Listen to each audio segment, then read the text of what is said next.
church's DNA doesn't change. That's why if you're doing a restart, you have to really find out what are the core stories of the church and how can you build on that.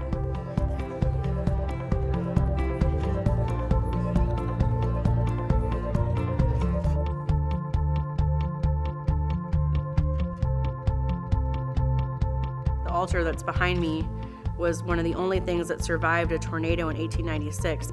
And so it's a symbol of their resilience and capacity to rebuild. This church, historically in St. Louis, it's been here since 1841. It's considered itself a very progressive church from the beginning. The first rector died during the cholera epidemic because he refused to leave his parishioners. It was one of the first churches to eliminate pew rents west of the Mississippi. And so finding out that this church was historically progressive and also resilient meant that we had the potential to live into those ideals and to build a new congregation here. We were without a priest for a number of years, and so the congregation just shrunk because we needed that person in the area just to be in the community. And Pastor Theresa is just, from the moment she came, the congregation just started to grow. I started here July 1st, 2004. I was 26, hadn't even been ordained a priest yet, completely inexperienced. At the time, there was a remnant of a congregation here. There was about maybe 20 members. The congregation that was here had been in survival mode. It was really hurting. They didn't really trust the priest, me, that I would stay. The first couple of years were really about building relationships and trust, and then being in the streets constantly, going to meetings constantly, meeting people in the neighborhood, and building the new congregation as well.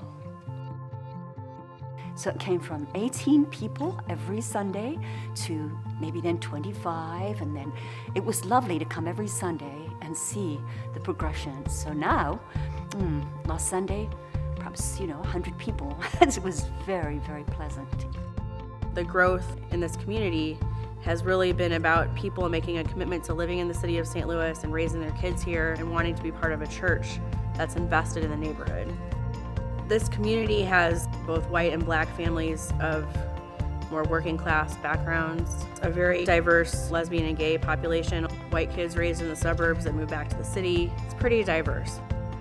We have so many new people who've come to take on the various other roles, which is a delightfully refreshing change.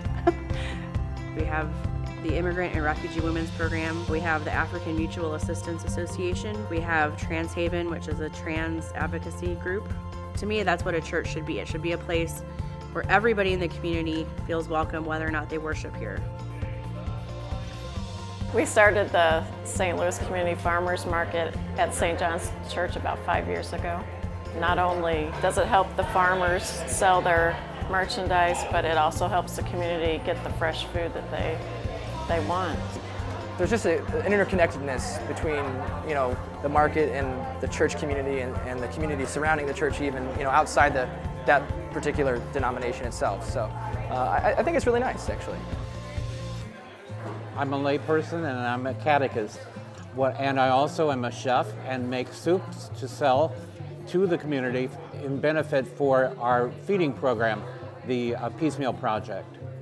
For St. John's, the Peace Meal is a precursor to the Eucharistic meal on Sunday morning, which of course is a precursor to the heavenly banquet that we all hope for, where everybody is welcome and everybody is fed. But the point of it is to really provide a dignified place where people can both come for fellowship and community and to get a healthy meal.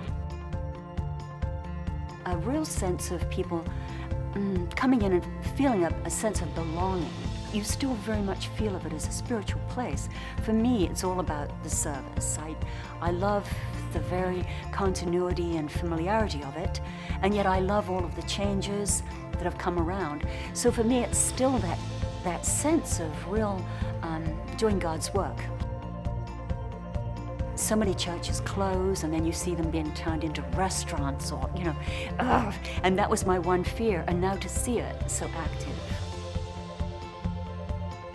You can't just grow. It doesn't just happen magically. You have to be very intentional about it and invite people to church. You know, in kind of a very old-fashioned Anglican sense, we are the church of the parish. And so I'm here to, you know, meet people in the coffee shop or on the street, or they come in my office or at the peace meal, and to try to help connect them to resources or to pray with them or whatever they need, regardless of whether or not they walk through these doors on Sunday morning or Sunday afternoon.